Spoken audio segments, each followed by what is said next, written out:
In any crisis situation, certain steps come naturally. If someone suddenly collapses from a heart attack, the immediate response is to perform chest compressions to maintain oxygen flow to the brain until professional help with a defibrillator arrives. Controlling bleeding always takes priority over worrying about broken bones. But there I was, sitting on my patio, utterly confused about what to do next. This was unfamiliar ground for me. As a certified critical care nurse, I had long relied on my skill to detect early warning signs of a patient's deterioration. I could sense subtle changes well before a full-blown emergency emerged. Yet I had failed to notice the warning signals in my own marriage. After almost 2 decades, it hit me. My marriage was beyond repair. I had made my decision. I wouldn't try to salvage it any longer. I was prepared to walk away, and initially I wanted Bonnie to feel the sting of it just as much as I did. But after reconsidering, I shifted my strategy. I didn't want the children caught in the crossfire, so I resolved to confront Bonnie and her lover quietly, sparing the kids from the turmoil. Taking a slow sip of beer, my eyes roamed over the backyard. The manicured lawn stretched out toward the bayou, framed by a handful of towering oak and pecan trees. The house was spacious, 4 bedrooms, 3 bathrooms, with every modern convenience. It was far beyond what I could have earned on a nurse's paycheck. The home was a legacy, gifted by my father and grandfather when Bonnie and I got engaged. Our family's ancestral land provided the foundation, and the house had been built by my father's construction business, Fontenot and Sons.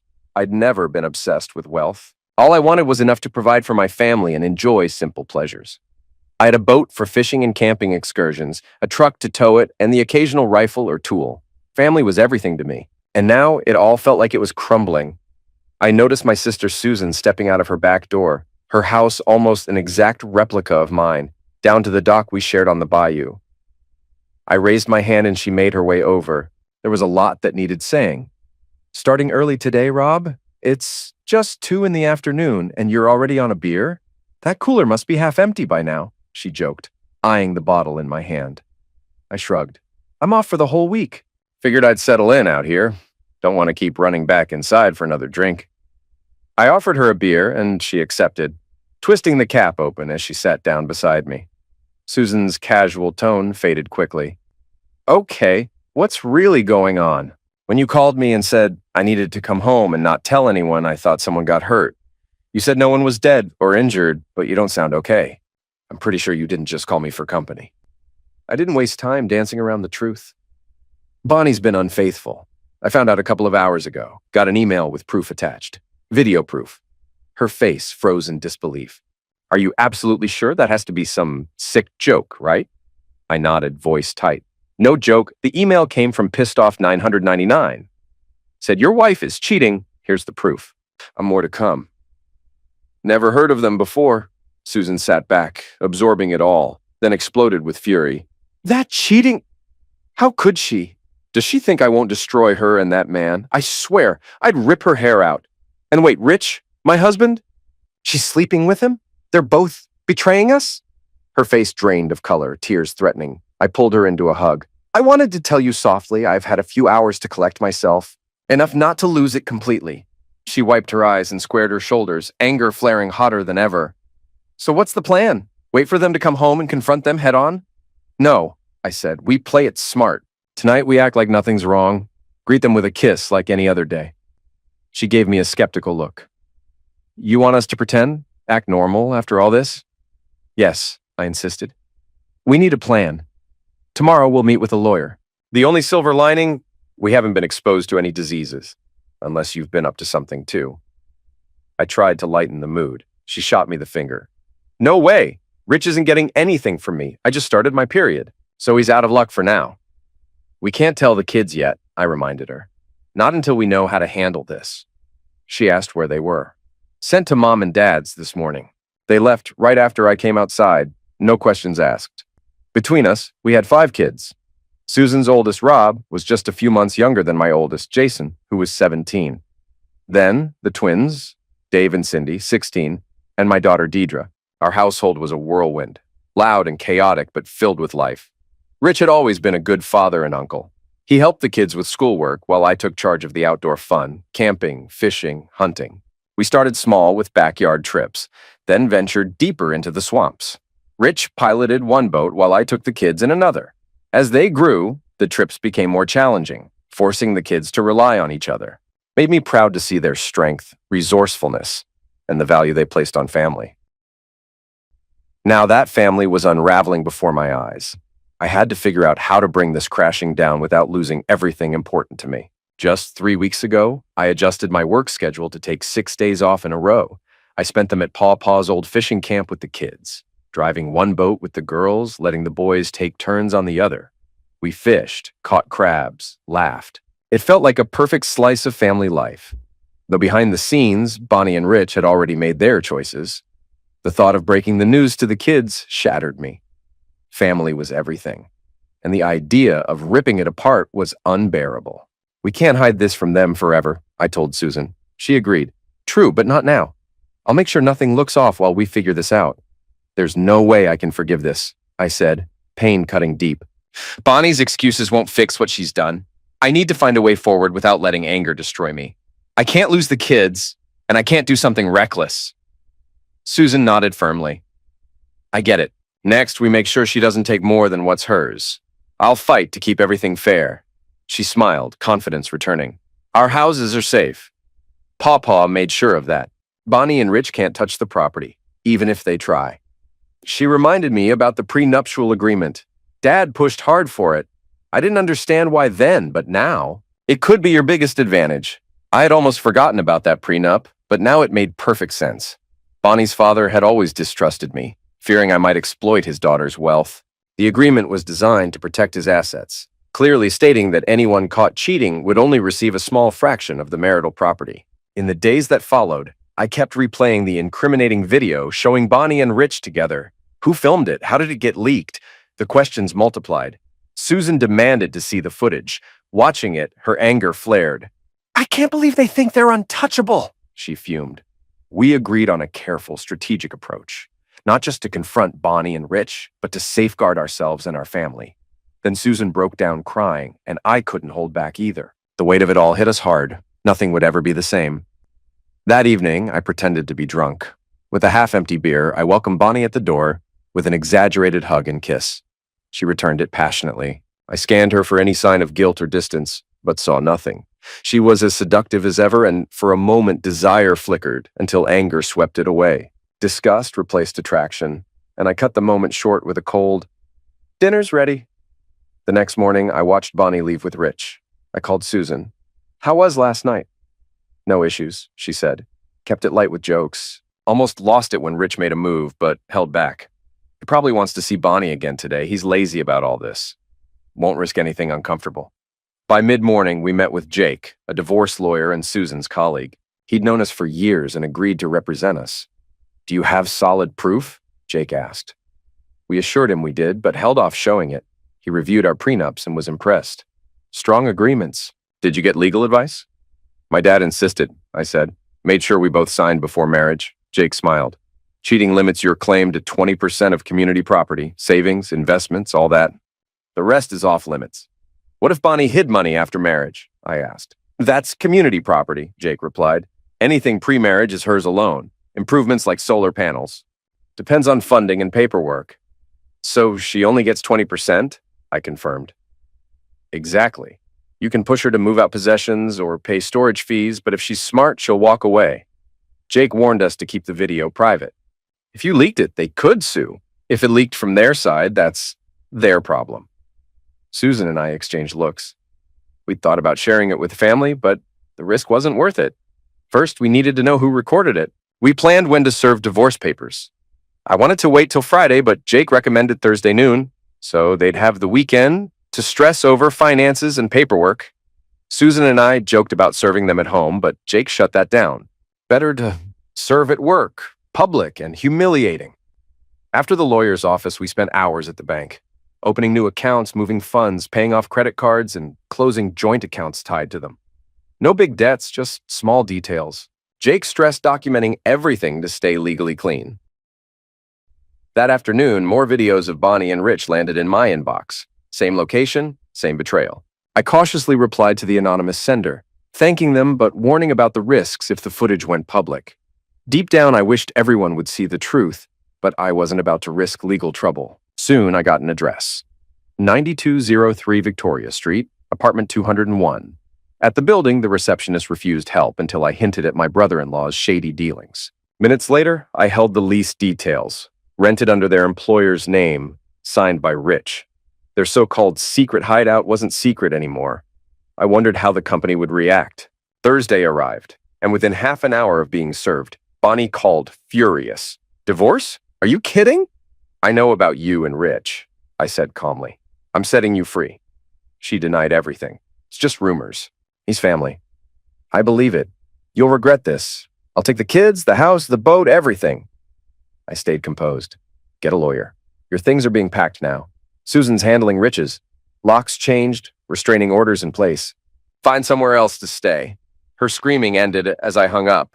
Minutes later, Susan texted, "Backyard, bring the cooler." She opened a beer, fuming. "Rich denies it all, says it's rumors, claims they never held hands in public. Can you believe that?" I nodded. "Bonnie says the same. Rich's denial is just cover-up." Susan growled, "If he were here, I'd kick his A. Told him to call before picking up stuff. Jake's bringing deputies, just in case." I wasn't thrilled about cops being involved, but Jake insisted it was necessary. "Better safe than sorry." Susan softened. "Thanks for telling the kids. I couldn't have done it." We'd explained the truth calmly, expecting tears, but the kids seemed prepared. My phone pinged with a new email, maybe from Pissed Off 999. Susan urged me to check. Bonnie's voice mocked us. Rich downplayed it, warning of retaliation. I sighed. "They think they can get away with it. That apartment Rich hid for years. How long have they planned this? We have to stay vigilant." Susan wiped tears. "I won't let Bonnie get custody or live in your house. I'll fight for us." Back home, the kids packed Bonnie's things, Deidre and Cindy filling bags carefully. "Photograph everything," I reminded them. It counted against Bonnie's share. The boys nearly finished packing Rich's stuff. Rob tossed clothes carelessly. I smiled, grateful for their support. Bonnie texted she was on our way. I called Jake. Minutes later, he arrived with 2 deputies. As we waited, Bonnie and Rich pulled up, followed by Boudreaux Landry, a school bully I didn't want to see. "Hey, Robert. Trouble with your wife and brother-in-law?" he sneered. I forced a smile. "Family's fine," he smirked. "You sure Rich is cheating?" "No proof, right? Just rumors." I walked away. Bonnie stormed up. "You drained almost everything from our account." "Yep," I said. "I have the statements. You'll get what's fair, no more." She glared, but I stood firm. Susan and I stayed outside while Bonnie and Rich gathered their things. Instead, Deidre and Cindy entered with a deputy to monitor. I'd told the kids to watch for anything unusual. They'd know it when they saw it. Jason and Rob trailed Rich through the house. Bonnie immediately demanded, "Where's my jewelry?" Over the years, I'd bought her expensive pieces worth over $25,000, but most were locked safely in my safe. She wasn't pleased. Boudreaux tried to intervene, but I snapped a photo of the jewelry she wore. "They're all itemized for insurance," I said. "Community property, like the boat and truck Bonnie claimed earlier." I made sure nothing disappeared. Boudreaux looked surprised by my knowledge. Jake stepped in, suggesting Bonnie surrender the ring and necklace for reappraisal. After a tense moment, she reluctantly complied. "Where do you expect me to live?" she asked, irritation clear. I held back a sarcastic reply about her apartment. My feelings had shifted drastically, from love to cold fury. Bonnie and Rich left with Boudreaux trailing. I wondered if they headed to their apartment, but Jake reassured me. "We've got eyes on them. Exposing that place could tip the scales." Instead, they went to a motel, with Boudreaux hauling their belongings. As Susan and the girls cooked, my phone buzzed with another email. The audio was from Boudreaux. "Robert, someone might be tailing you. Stay at a motel and make it look like you slept apart to confuse anyone watching." Rich grumbled about his credit card being declined and planned to get a new one. Boudreaux warned, "List your assets. Hidden money can't be taken if they don't know about it, but don't lie or you risk perjury." Rich snapped, "I'm not giving Susan another dime. Let's move money offshore tonight, mess up the motel room, and fake separate nights." Susan gasped. "Secret accounts? Where'd they get the money? We don't earn enough to hide that much." I tried to focus. Bonnie and I had small weekly cash allowances. Major expenses were on credit cards, which we regularly checked. I joked to the apartment manager that Rich might be into shady business, but you don't think so, right? Susan laughed. "Rich, no way, but I never thought he'd cheat." We agreed to drop the topic for the night and joined the kids for dinner. Next morning, I visited Jake's office with the jewelry appraisal and got my firearms valued too, finally justifying a new Glock Bonnie couldn't argue about. Susan was catching up on work. We met there, and I played Jake the audio files. "I wish I knew who sent these," Jake said. "A PI couldn't move this fast. For the hidden accounts, a judge's order might be needed, but that takes time." We assured him we hadn't noticed missing funds. If they've been squirreling away small sums, it might add up. Jake updated me on the divorce progress. "It takes 6 months here, but we can speed up court dates. Next week, we meet with Bonnie, Rich, and their lawyer to review assets. With adultery involved, counseling is usually dismissed. After the ruling, it's waiting," he added. "Boudreaux called today, demanding more of the money you withdrew." I reminded him of the prenup. He wasn't thrilled. "He wants proof of adultery, but that's for court. He's a joke." I might even play that audio of him advising to hide cash offshore in court.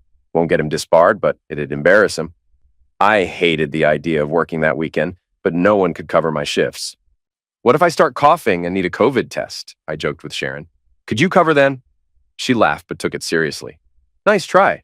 But if I found out my husband was cheating, I'd be a wreck. You've got plenty of sick and vacation time. This counts as emergency leave. Just take care of yourself. We'll start your vacation once you're ready." I offered a compromise. "How about I work this weekend and start my leave Monday?" "Perfect," she said, visibly relieved. "Take as long as you need and keep me updated." Work kept my mind occupied. Weekends in the ICU were chaotic. Fewer procedures, but constant vigilance. At the nurse's station, I spotted my father-in-law, Dr. Prejean, waiting. "What brings you here, Doc?" I asked, trying to sound casual. He wasn't interested in small talk. "Cut the crap. I heard you kicked Bonnie out. She was crying to her mom last night." I didn't sugarcoat it. "Bonnie's having an affair with my sister's husband. I'm managing a family crisis." John looked stunned. "She told us it was gossip, said they just carpool. No affair." "I've got proof, audio, video. I wouldn't act on rumors." His face softened, conflicted. "What will you do?" "I'm trying to protect the kids, but I can't let it slide. What if she caught me cheating?" He was blunt. "I'd want your head on a platter. I'd help her bury you. How are Jason and Deidre handling this?" "They're holding up better than expected. Cousins help a lot. They're not ready to talk to you yet." "I'm sorry, Robert. I'll put the kids first. After that, I'll support Bonnie's needs. I don't condone her actions, but if you have proof, I'm on your side." His honesty was a small comfort. He left the office visibly shaken. That evening, Susan and I broke the news to our parents. My dad asked for proof, which I provided. His main concern was the kids' well-being. "Family always comes first," he said, promising his support. By Wednesday, we were gathering financial records. A court-appointed arbitrator reviewed our assets. Bonnie's income surprised me, around $5,000 a month, close to mine. Jake said this would help eliminate alimony claims, prenup or no prenup. Susan struggled to get Rich's tax returns. He hadn't filed properly. She breathed easier when Jake confirmed a likely substantial maintenance payment. Then Bonnie, Rich, and Boudreaux showed up for the asset meeting. Bonnie's glare was fierce, angry, but unapologetic. Rich looked uneasy, trying to stay neutral. The court official introduced himself and his assistant, who recorded everything. "We'll start with affidavits. Everything you say is evidence. Today's goal, list assets and income. The judge will decide on property division. Prenups won't be discussed today, but are a factor." They began listing vehicles, firearms, and household items, quickly done. Bonnie's jewelry appraised higher than my truck and tools combined. Boudreaux insisted on separating the solar system, which Jake noted carefully. Despite assumptions, 401k accounts were included due to our long marriage. When we reached the financial statements, I declared I'd taken 80% of my funds. Susan and Rich's finances followed. Then the auditor raised concerns. Bonnie's reported income was nearly $140,000 annually, far above the $60,000 I'd estimated from pay stubs. I explained Bonnie and Rich had hired a new accountant, one of their clients. Bonnie blushed as bonuses accounted for the extra income. Rich's bonuses totaled $110,000 yearly, netting $80,000. "So, where's the money, Bonnie?" I asked, voice hard. "No wonder you fled to the Caymans last week." "Hiding it." She froze, then shot back. "Are you stalking me?" "No need. We tracked your phone. The kids found you off the grid most days. Flight info showed your Cayman trip. Monday, you were in Baton Rouge. Probably moving money," Jake added. "Boudreaux, Advising clients to hide assets offshore is felony. Bonnie broke down, tears falling. Rich looked worried. Boudreaux denied wrongdoing, but his face said otherwise. Susan asked if we could force the money back. Jake promised, "You'll get 80% once we prove infidelity." Bonnie's sudden outburst shocked us. "There's no money left. It's gone." Rich tried to silence her, but she shouted, "You stole it!" I stayed calm. "I only discovered this recently. How do you explain gambling or spending it?" Bonnie claimed their attempt to transfer funds was rejected.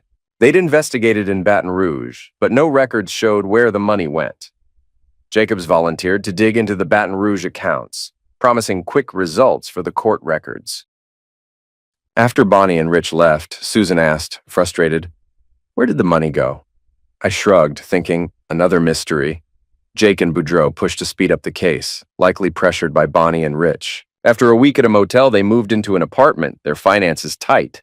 I smirked, imagining their secret love nest. Knowing Boudreaux's expensive retainer would drain funds fast, all 5 kids insisted on attending the hearing. Jake explained Judge Guidry's style, informal, sitting close, with us arranged around a table. The kids sat front and center.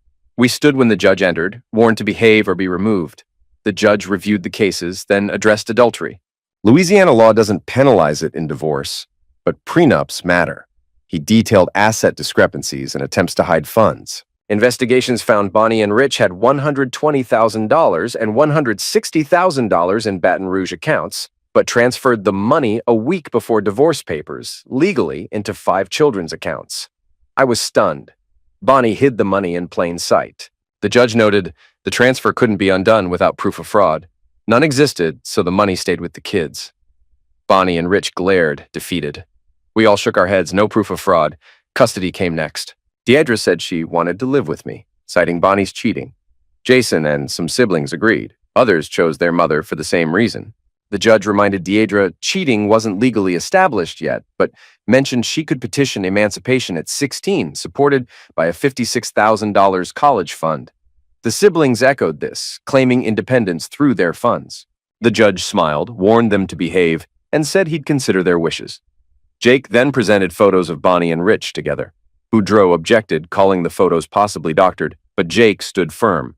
The evidence was solid. The judge looked at me. Jake gave a nod.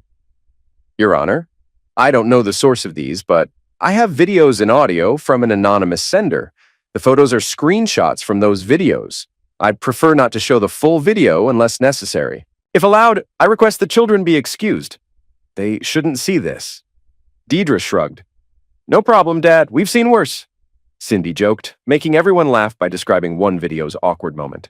I froze, then realized the full scope. My father nodded slightly. The judge saw Bonnie and Rich's horrified faces. "Mr. Fontenot, do you want us to play the video, or do all parties agree adultery occurred?" Boudreaux glanced anxiously, but Bonnie and Rich pleaded not to play it.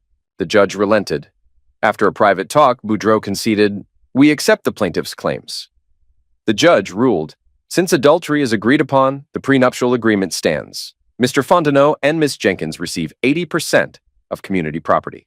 Lawyers to finalize distribution. Custody is set. Mr. Fontenot has full custody of Jason and Deidre. Mrs. Jenkins gets Cynthia, Robert, and David. Both parents retain visitation. Divorce finalizes in 6 months. Maintenance followed. Bonnie pays me $1,000 monthly. Rich pays Susan $2,000 monthly for 3 years. Each child gets $500 monthly until 18. Jake called these minimal. I felt it fair. Susan questioned my acceptance, but I believed it was best. After the hearing, Jake scheduled our final property division meeting. I told the kids to head home. I wanted us all together. Outside the courtroom, my dad waited. "When did you figure it out, Dad?" I asked, curious. Susan looked puzzled. "Just a few days ago," he said. "I saw an odd charge on my credit card, an electronics store purchase for $500. I called them, and it turned out Jason and Rob bought spy gadgets." "Spy gear?" I asked, surprised. He nodded. "I followed you home after, hoping to catch more." At home, the kids waited around the kitchen table. Susan grabbed beers for Dad and me. Jason and Rob stretched out their hands. I teased, "Not old enough to drink?" Deidre spoke first. "It started when Cindy and I tried visiting Mom's office. She and Uncle Rich weren't there. We found their location on our phones. It was an apartment, not their office. We saw Rich's car there. They went 3 times over a few days, each visit lasting about an hour and a half. We told the boys, Rob explained. We found small bugs online to put in phones. The app runs in the background, doesn't affect normal calls, but drains battery. We convinced Pawpaw to let us buy them. Sorry, Pawpaw. He smiled. We put bugs on their phones and recorded important conversations. I asked, that explains the audio, but how did you get video and the apartment info? Deirdre replied, we checked their keys, both had a key labeled 201, not their office. Jason copied Mom's key and we visited the apartment. We decided to install cameras. Dave added, excited. We got motion sensor cameras and a transmitter. The receiver was hidden under the couch to collect footage and send it to us. I said carefully. So you recorded Bonnie and Rich and sent me the files. I'm not mad, but it's strange. What about the money? Deirdre continued. The first time Cindy and I checked, we realized Mom wasn't coming back. They had clothes, makeup, towels there, living a double life. We were furious. They weren't just cheating on you and Aunt Sue. They were cheating on all of us. Cindy said, money was secondary, but while snooping, we found bank papers with online access instructions. We even searched Dad's and Aunt Bonnie's offices with help from the secretary. Found bank info and passwords in a notebook. They used the same complex password for both accounts. Jason took over. We were mad finding hidden accounts. Thought they might be into pills or something. Dave suggested moving the money into our accounts. Dave's cheeks reddened slightly. We figured Dad and Aunt Bonnie couldn't just get rich and leave us with nothing. We knew about how divorce splits work and didn't want them to keep half the money. Pawpaw had already set up accounts for us, so we decided to take the money ourselves. It was risky, but since we're minors and it's our parents' money, we thought we wouldn't get into too much trouble. Everyone agreed. Deirdre nodded. If we'd known about the 80-20 split, we might not have done it. But it turned out better this way, I said. Then you started sending me those videos and recordings? Jason confirmed. That part was hardest. We were furious at Mom and Uncle Rich for what they did to us all. We didn't want to hurt you or Aunt Sue, but we couldn't just sit back. So we sent you the first video. We noticed you were getting upset since you kept delaying visits to Pawpaw and Meemaw. If you'd gone for a tool, we planned to tell you everything. We knew you'd tell Aunt Sue, and that's when we decided to move the money Mom hid. Yeah, we stole it. Actually, I know we did. But we all felt they cheated us, so it seemed fair. Hope you and Aunt Sue aren't too mad. I glanced at Susan, stunned. Grinning, I joked, I hope none of you ever get mad at me and Sue. But if you pull something like this, with your mother and Rich, I swear I'll beat you to death. Though probably with my walker when I'm in the nursing home. The kids laughed at the threat. Deirdre smiled. You don't have to worry about that, Daddy. You'd never betray the family. Us Cajuns stick together. My dad cut in. I don't get it. You bought those phone bugs on my credit card, and they were expensive. Where'd you get money for the cameras? Jason replied, the cameras cost around $500 each. They recorded full video and sound with motion and noise sensors. We got $5 plus $500 each for transmitters that sent signals to a receiver hooked to Deirdre's computer. That was about $3,500 plus shipping. We can get half back if we return them undamaged. We took the cameras and transmitters down already, but probably lost the bugs. About the credit card, we used Dad's Visa.